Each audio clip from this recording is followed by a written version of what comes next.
नमस्कार, आप देख रहे हैं लक्ष्य परीक्षा। इस वीडियो में हम एनसीईआरटी क्लास 6 हिस्ट्री की बुक के चैप्टर 4 के सभी पॉइंट्स को समझेंगे, वो भी बिल्कुल एग्जाम के पॉइंट ऑफ व्यू से। तो चलिए शुरू करते हैं सबसे बेसिक सवाल से कि इतिहास, जिसे इंग्लिश में हम हिस्ट्री कहते हैं, वो आखिर है क्या। देखिए, बिल्कुल सीधी और सरल भाषा में ये मानव अतीत का अध्ययन है, the study of the human past. बस यही इसकी सबसे सटीक परिभाषा है और यही हमें याद रखना है। आज हम इस चैप्टर में क्या क्या देखने वाले हैं। सबसे पहले हम समझेंगे इतिहास की समय लेखा यानी टाइमलाइन को। फिर हम देखेंगे कि इतिहासकार अतीत की जानकारी कहाँ से लाते हैं, यानी सोर्सेज ऑफ हिस्ट्री, जिसमें पुरातात्विक और साहित्यिक दोनों तरह के स्रोत शामिल हैं। और हाँ, आखिर में हम करेंगे एक क्विक एनसीईआरटी रिवीजन, जो एग्जाम के लिए बहुत जरूरी है। तो चलिए अपने पहले टूल से शुरू करते हैं, जो है समय रेखा, जिसे इंग्लिश में टाइमलाइन कहते हैं। देखिए, अगर इसे नहीं समझा तो इतिहास की घटनाएं बस एक उलझी हुई कहानी बनकर रह जाएंगी। तो सवाल ये उठता है कि इतिहास में समय को मापा कैसे जाता है, कैसे पता चलता है कि कौन सी घटना कब हुई। इसका जवाब है आज का ग्रेगोरियन कैलेंडर। इसमें जीसस क्राइस्ट के जन्म के साल को एक सेंटर पॉइंट, एक डिवाइडिंग पॉइंट मान लिया गया है। अब यहाँ से एग्जाम के लिए दो बहुत इंपॉर्टेंट टर्म्स निकलते हैं। पहला है सीई यानी कॉमन एरा, जो जन्म वर्ष के बाद का समय है, और दूसरा है बीसीई यानी बिफोर कॉमन एरा, जो जन्म वर्ष से पहले का समय है। एक बात और, पहले सीई को एडी और बीसीई को बीसी भी कहते थे। ये पॉइंट एग्जाम के लिए इंपॉर्टेंट है। अब एक बहुत ही ट्रिकी पॉइंट पर ध्यान दीजिएगा, जहां से एग्जाम में सवाल बनते हैं।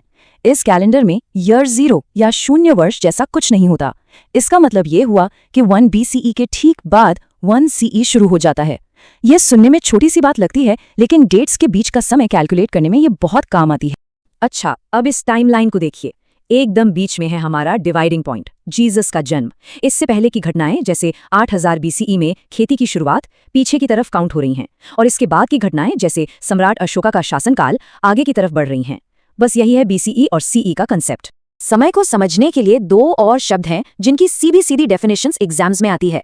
पहला है सेंचुरी यानी शताब्दी, जिसका मतलब है 100 सालों का समय, और दूसरा है मिलेनियम यानी सहस्राब्दी, जो 1000 साल का पीरियड होता है। ठीक है, तो हमने समय को ऑर्गेनाइज करना तो सीख लिया, पर उस टाइमलाइन पर रखने के लिए जानकारी कहाँ से आती है। यहीं पर आते हैं हमारे इतिहास के स्रोत, यानी द सोर्सेज ऑफ हिस्ट्री।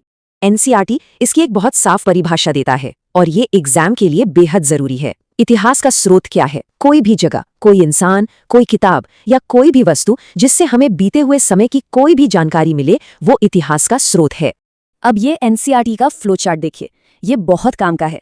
ये बताता है कि हम इन स्रोतों को मोटे तौर पर दो मेन कैटेगरीज में बांटते हैं। पहला है पुरातात्विक स्रोत यानी आर्कियोलॉजिकल सोर्सेज, और दूसरा है साहित्यिक स्रोत यानी लिटरेरी सोर्सेज। चलिए एक एक करके दोनों को समझते हैं। सबसे पहले बात करते हैं आर्कियोलॉजिकल सोर्सेज की, मतलब पुरातात्विक स्रोतों की। ये आप कह सकते हैं वो फिजिकल एविडेंसेज हैं, वो सबूत हैं जिन्हें हम छू सकते हैं, जो पुराने समय के लोग हमारे लिए छोड़ गए। और जो लोग इन सबूतों को खोजते हैं, उनकी पढ़ाई करते हैं, उन्हें कहते हैं पुरातत्वविद यानी आर्कियोलॉजिस्ट्स। ये लोग जमीन की खुदाई करके पुरानी चीजों को निकालते हैं, और उन्हीं से हमें अतीत का पता चलता है। तो इन स्रोतों में क्या क्या आता है सोचिए। इसमें पत्थर या धातु पर लिखे गए अभिलेख यानी इंस्क्रिप्शंस हो सकते हैं, पुरानी इमारतें या स्मारक मॉन्यूमेंट्स हो सकते हैं, उस दौर के सिक्के, कॉइन्स, खूबसूरत मूर्तियां, यहाँ तक कि मिट्टी के पुराने बर्तन और खिलौने भी। हर चीज एक कहानी कहती है। जैसे यहाँ देखिए, बाईं तरफ गुप्तकाल का एक सोने का सिक्का है। ये सिर्फ एक सिक्का नहीं है, ये उस दौर की आर्थिक मजबूती को दिखाता है। और दाईं तरफ ये जो मूर्ति है, ये हमें उस समय के लोगों की कला, उनके समाज के बारे में बताती है। अच्छा, फिजिकल एविडेंस के बाद अब आते हैं दूसरी बड़ी कैटेगरी पर, साहित्यिक स्रोत यानी लिटरेरी सोर्सेज।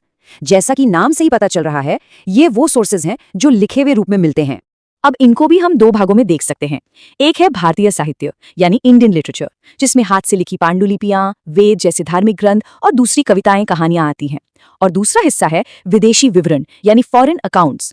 ये उन यात्रियों की लिखी हुई बातें हैं जो बाहर से भारत आए और यहाँ जो देखा उसे लिख दिया। ये देखिए, ये एक पांडुलिपि यानी मैन्यूस्क्रिप्ट का उदाहरण है। जरा सोचिए, जब कागज नहीं था तो लोग ज्ञान को इस तरह ताड़ के पत्तों पर या पेड़ की छाल पर हाथ से लिखकर सहेजते थे। ये लिटरेरी सोर्सेज का एक बहुत ही अच्छा एग्जाम्पल है।